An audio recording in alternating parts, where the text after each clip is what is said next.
Declared value wealth statement میں بیان کی گئی ہے۔ ان اثاثوں کی کم از کم مارکیٹ ویلیو آخر میں ملاحظہ کی جا سکتی ہے۔ اگلے سال 2019 کے ٹیکس گوشواروں سے یہ بات سامنے آتی ہے کہ تمام جائیدادیں اسی طرح برقرار رہیں، ماں سوائے ایک کے۔ اس کے علاوہ ایک نئی جائیداد بھی ڈکلیئر کی گئی۔ عائشہ امجد نے اس سال ایک جائیداد بیچی اور اس کا سرمایہ 4 کروڑ 30 لاکھ روپے تھا۔ انہوں نے فوری طور پر تمام پاکستانی روپیوں کو امریکی ڈالر میں تبدیل کیا۔ یاد رہے کہ ان دنوں پاکستانی کرنسی کی قدر تیزی سے گر رہی تھی۔ یہ رقم غیر ملکی کرنسی اکاؤنٹ میں 6,56,000 امریکی ڈالر تک پہنچ گئی۔ دوسرے بینک اکاؤنٹس میں نقد رقم اور پرائز بانڈز لاکھوں میں تھے اور انہیں گوشواروں سے تصدیق کیا جا سکتا ہے۔ اس سال مندرجہ ذیل جائیدادیں خریدی گئیں۔ ڈی ایچ اے لاہور کے فیز 4 میں commercial plaza, D H A Lahore کے فیز 6 میں کوئی دیگر اثاثہ کے اندراج کی نشاندہی 8 مرلہ کمرشل پلازا کے طور پر کی گئی۔ ڈی ایچ اے لاہور میں 500 گز کا پلاٹ جس کی مزید کوئی تفصیل نہیں بیان کی گئی۔ 2020 میں عائشہ امجد کی پچھلی تمام جائیدادیں اسی طرح برقرار رہیں، لیکن اس کے ساتھ ساتھ گلبرگ گرینز اسلام آباد میں 2 بڑے فارم ہاؤس خریدے گئے۔ فارن کرنسی اکاؤنٹ میں بیلنس 4,78,157 ڈالر۔ گلبرگ گرینز اسلام آباد کے سیکٹر بی میں دونوں نئے فارم ہاؤس 10 کنال کے تھے۔ عائشہ نے ڈکلیئر کیا کہ اس نے ایک فارم ہاؤس 5 کروڑ روپے میں خریدا، تاہم گلبرگ گرینز کے سیکٹر بی میں ایک 10 کنال فارم ہاؤس کی کم از کم قیمت 15 کروڑ روپے تھی، لہٰذا 2 فارم ہاؤسز کی قیمت کم از کم 30 کروڑ روپے ہوگی۔ ان فارم ہاؤسز میں سے ایک گلی 9 کے سنگم پر ایک کارنر پلاٹ تھا۔ یہ دونوں فارم ہاؤس ملحقہ ہے اور گلبرگ گرینز کی اہم ترین جگہ پر 20 کنال پر مشتمل یہ خاصی قیمتی پراپرٹی ہے، لہٰذا یہ بیان واضح طور پر ایک بہت بڑی غلط بیانی کے زمرے میں آتا ہے۔ عائشہ امجد کی اپنے شوہر کے آرمی چیف کے طور پر 6 سالہ دورانیہ میں حاصل کردہ اثاثوں کی مارکیٹ ویلیو مندرجہ ذیل ہے۔ 160 ملین سے زیادہ کیش، بانڈز، زیورات، بینک اکاؤنٹس میں رقم اور غیر ملکی کرنسی شامل ہے۔ ان کی کل مالیت 2,224 ملین روپے ہے۔ اس میں رہائشی اور کمرشل پلاٹس اور راولپنڈی میں ایک بڑی نجی رہائش شامل نہیں، جو جنرل باجوہ کو بطور آرمی جنرل اور COS کی حیثیت سے دی گئی۔ 2016 میں 0 سے 2.2 بلین روپے تک کا یہ سفر صرف 6 سالوں کے مختصر عرصہ پہ محیط ہے۔ یاد رہے کہ اس میں رہائشی پلاٹ، کمرشل پلاٹ اور فوج کی طرف سے اپنے شوہر کو دیے گئے مکانات وغیرہ شامل نہیں ہیں۔ اور دوستو، اب سنیے ایک نوجوان پاکستانی لڑکی کی ارب پتی ہونے کی لازوال داستان۔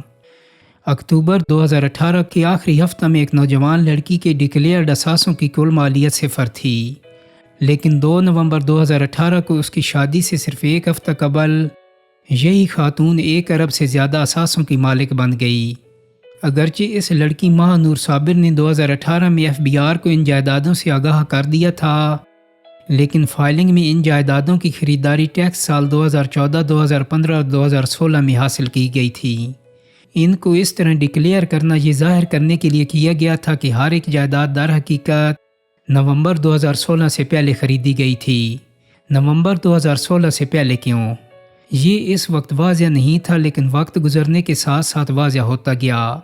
یہ سالانہ ٹیکس گوشوارے مالی سال 2017 کی ڈکلیریشنز کے ساتھ 14 ستمبر 2018 اور 23 اکتوبر 2018 کو جمع کیے گئے تھے۔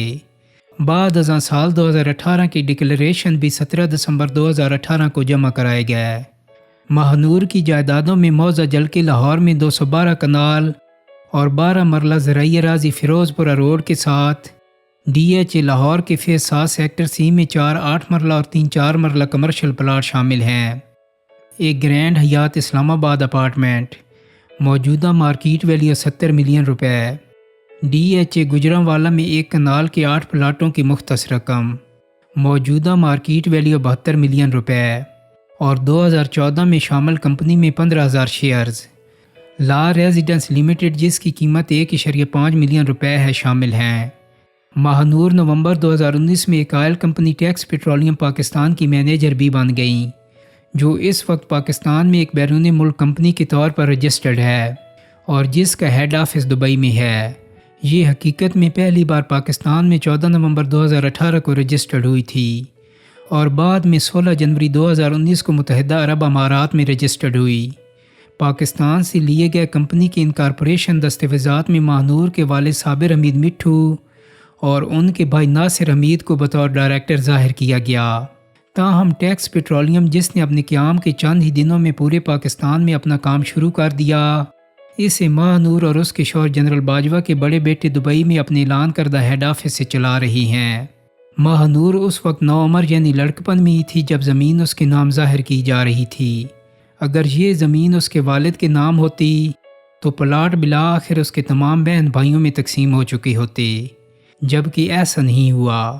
ماہ نور کے ساتھ باجوہ کی اہلیہ کے طور پر آرمی ہاؤس میں رخصتی سے 9 دن پہلے ہی پلاٹوں کا اعلان کیا گیا تھا۔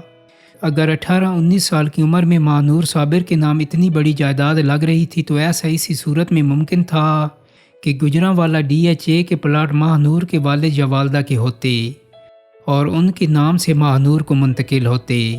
لیکن فیکٹ فوکس نے جب تمام ریکارڈ چیک کیے تو یہ زمین یا ان پلاٹوں کی ایلوکیشن کبھی بھی ماہ نور کے والدین کے نام نہیں رہی۔